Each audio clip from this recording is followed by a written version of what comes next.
9월 20일 금요일 에바다교회 오늘 여는 말씀 함께 나누겠습니다. 사도신경으로 신앙 고백 드리겠습니다. 나는 전능하신 아버지 하나님 천지의 창조주를 믿습니다. 나는 그의 유일하신 아들 우리 주 예수 그리스도를 믿습니다.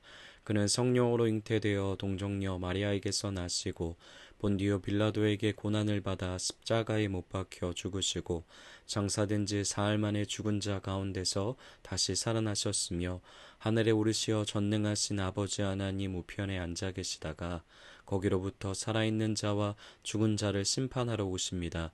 나는 성령을 믿으며 거룩한 공교회와 성도의 교제와 죄를 용서받는 것과 몸의 부활과 영생을 믿습니다. 아멘.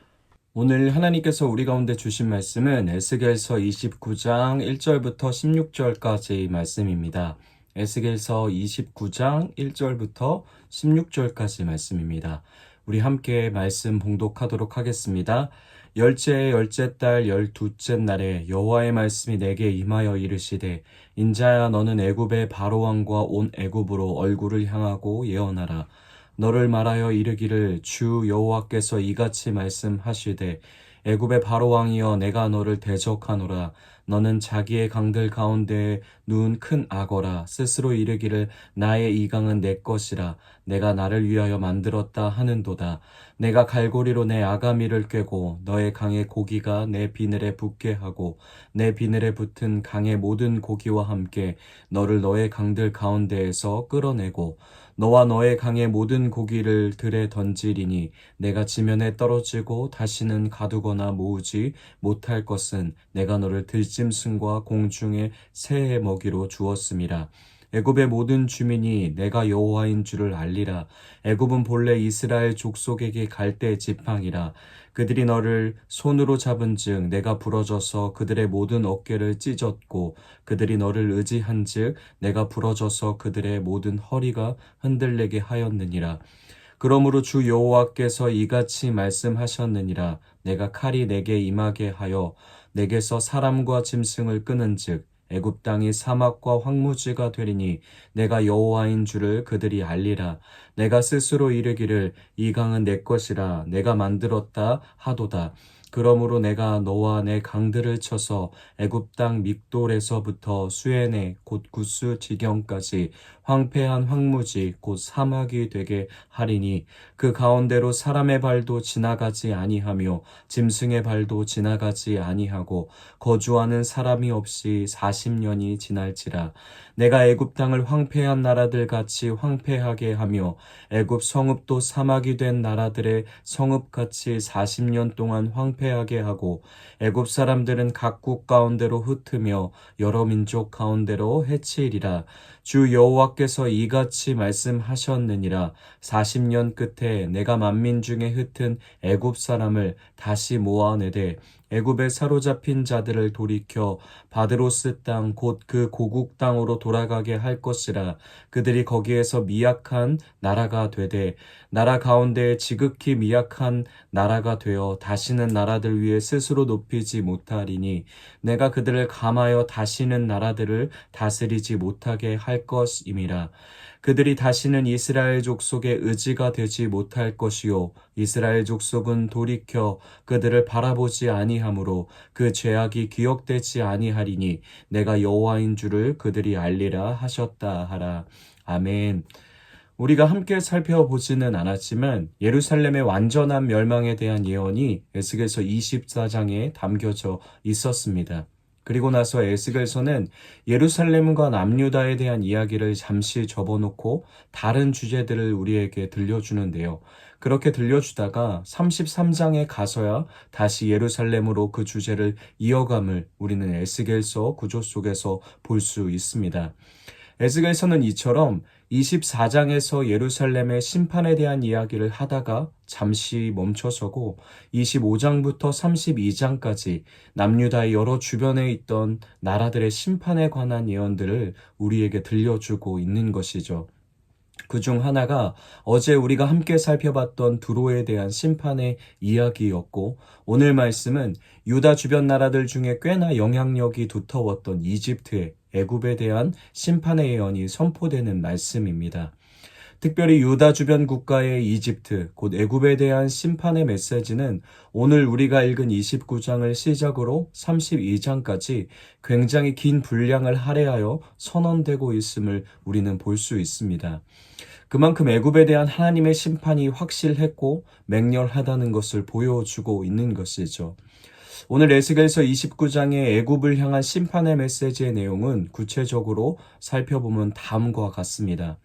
하나님은 3절에서 보면 애굽을 향해 악어와 같다라고 말씀하시는 것을 볼 수 있는데요. 그런데 뒤에 가서 32장 2절에 가서 보면 애굽은 자신을 스스로 사자라고 생각했습니다. 여러 나라들 위에 제일 가장 위험 있고 힘이 센 사자와 같다라고 자신을 생각했는데 하나님께서는 지금 애굽을 악어라고 칭하고 계시는 것을 우리는 볼 수 있는 것이죠. 물론 악어도 물속에서는 두려울 것이 없는 강한 대상이었습니다.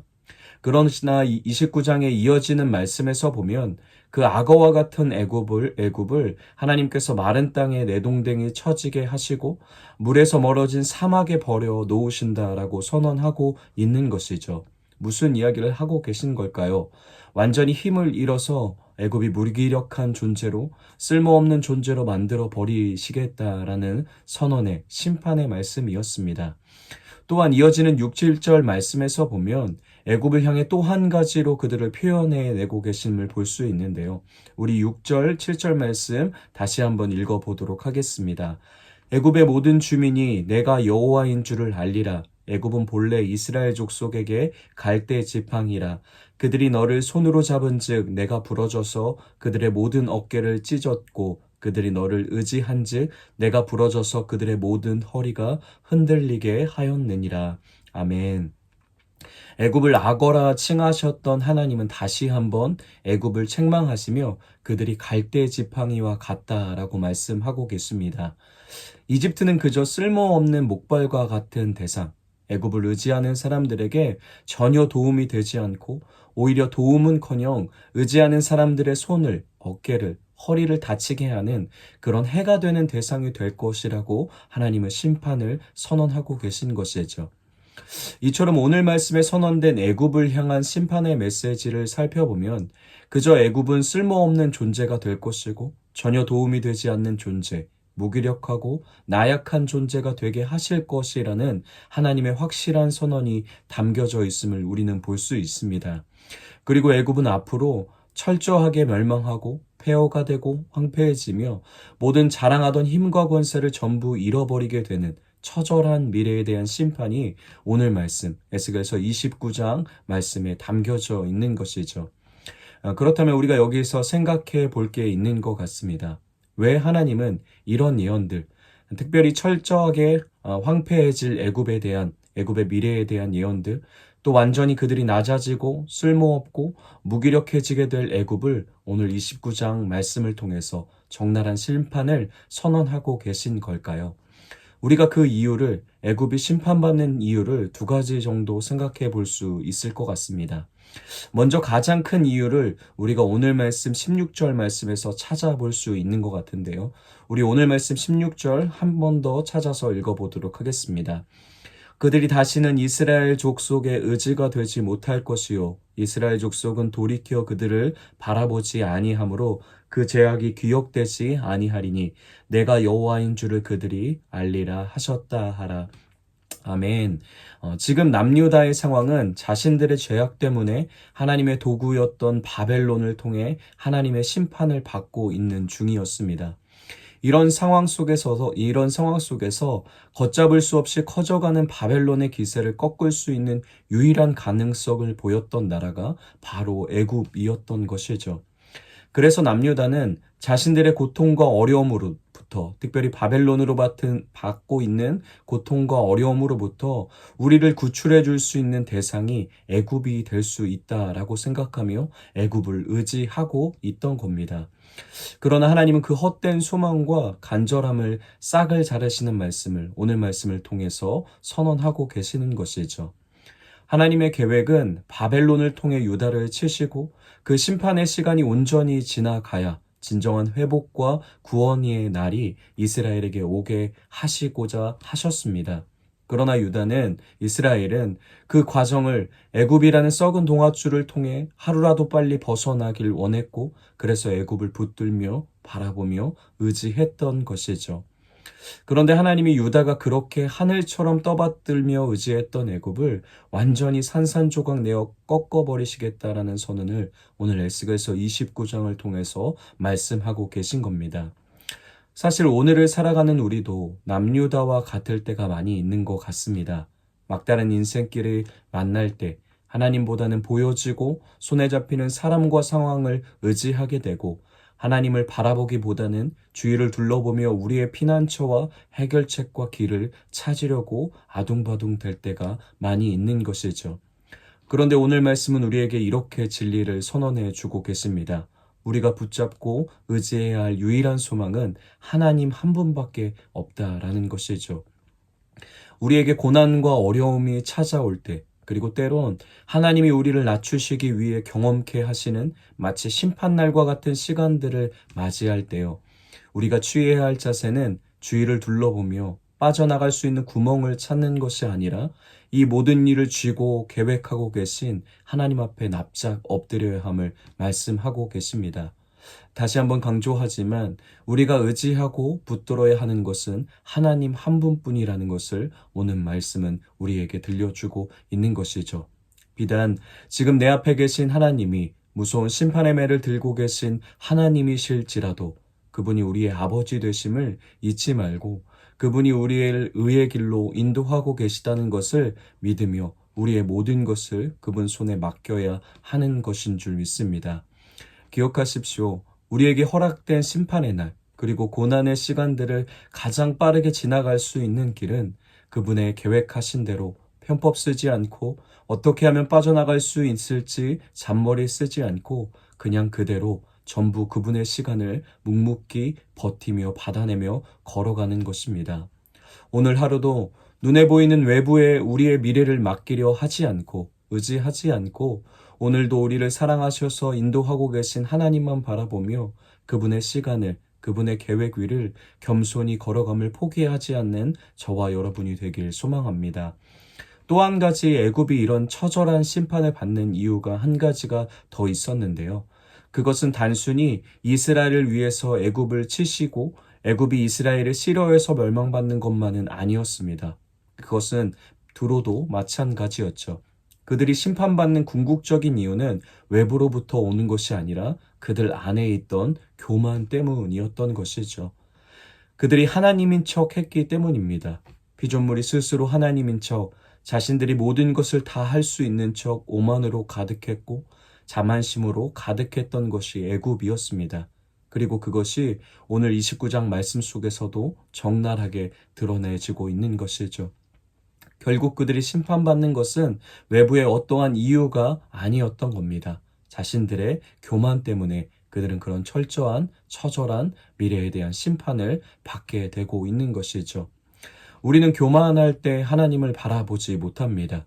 우리는 교만할 때 하나님의 도움과 손길보다는 내 능력과 경험, 또 하나님 아닌 외부의 어떤 것을 붙잡고 의지하게 되는 것 같은데요. 사랑하는 에바다 교회 성도 여러분, 오늘도 우리가 겸손함으로 오늘 하루를 살아낼 수 있게 되길 소망합니다. 하나님의 도우심으로 우리 안에 있는 애굽을, 우리 안에 있는 두로를 하나님의 말씀으로 벗어내지길 소망합니다. 피조물인 우리가 오늘을 겸손하게 살아내는 가장 위대한 태도는 그분 앞에 엎드려서 그분께 매 순간 기도하며 모든 우리의 삶을 그분께 맡겨드리고 물으며 한 걸음 한 걸음 걸어가는 것인 줄 믿습니다. 전적으로 하나님께 의존된 존재로 살아가야 하는 것이죠. 오늘 하루도 그렇게 겸손함으로 철저히 하나님만을 의지하며 주님이 내게 허락하신 삶이 어떤 모양일지라도 그분의 신실하심을 믿고 그분이 우리를 사랑하심을 믿으며 신뢰로 걸어갈 수 있는 저와 여러분이 되길 다시 한번 예수님의 이름으로 축복합니다. 우리 말씀을 기억하며 이렇게 기도하겠습니다. 우리 인생의 유일한 의지의 대상은 오직 하나님임을 믿으며 어떤 상황 속에서도 주님만 바라보기를 포기하지 않는 우리가 되게 하소서. 이렇게 우리 말씀을 기억하며 우리 함께 같이 기도하겠습니다. 우리 가정을 위해서는 눈에 보이는 세상의 가치들을 의지하지 않고 하나님께만 소망을 두는 가정 되게 하소서라고 가정을 위해 우리 함께 같이 기도하겠습니다. 우리 교회를 위해서는 하나님과의 관계를 바르게 맺어 세상 가운데 하나님의 뜻을 이루는 주의 손길이 되는 교회 되게 하소서라고 교회를 위해 함께 기도하겠습니다. 또 계속해서 우리 최청경 담임 목사님을 위해서 안식월을 위해서 남은 안식월을 위해서 함께 중보하며 축복하며 함께 계속 기도하도록 하겠습니다. 우리 나라를 위해서는 여전히 지속되는 중동과 이스라엘의 전쟁의 위기 속에 모든 역사를 주관하시는 하나님의 손길이 강하게 다스리고 통치하소서라고 우리 나라를 위해 열방을 위해 우리 함께 같이 기도하도록 하겠습니다. 우리 오늘 공동체 기도는 우리 오기택 집사님을 위해서 우리 함께 같이 기도하도록 하겠습니다. 개인의 기도 제목, 주님이 내 인생의 주인 되심을 언제나 기억하며 사는 삶, 주님의 것과 나의 것을 구분하는 삶, 사랑하는 이들과 함께 살아가는 것에 감사하는 삶의 태도, 가정을 위한 기도 제목, 서로 힘이 되어주고 믿음의 동반자가 되게 주님을 두려워하며 주님이 우리 가정을 있게 하심에 늘 감사하도록, 삶의 현장을 위한 기도 제목, 세상과 주님 사이에서 조금이라도 주님이 앞서도록 늘 감사하며 불의에 이기고 무너지지 않도록, 교회를 위한 기도 제목, 지금의 공동체가 서로를 존중하고 사랑하며 누구도 낙오되지 않는 믿음이 완벽한 신자가 되게 하소서. 사회와 나라와 온 세계를 위한 기도 제목은 주님의 자녀가 살아가기에 적합한 환경의 사회가 갖춰지도록 저희를 사용해 주소서. 이러한 기도 제목을 우리 오기택 집사님이 갖고 계신데 우리 오기택 집사님을 올려드리며 함께 축복하며 기도하도록 하겠습니다. 또 오기택 집사님이 함께 기도할 때 우리 함께 그 가정을 올려드리며 또 우리 정으로 올려드리며 우리 함께 같이 축복하며 기억하며 기도하도록 하겠습니다.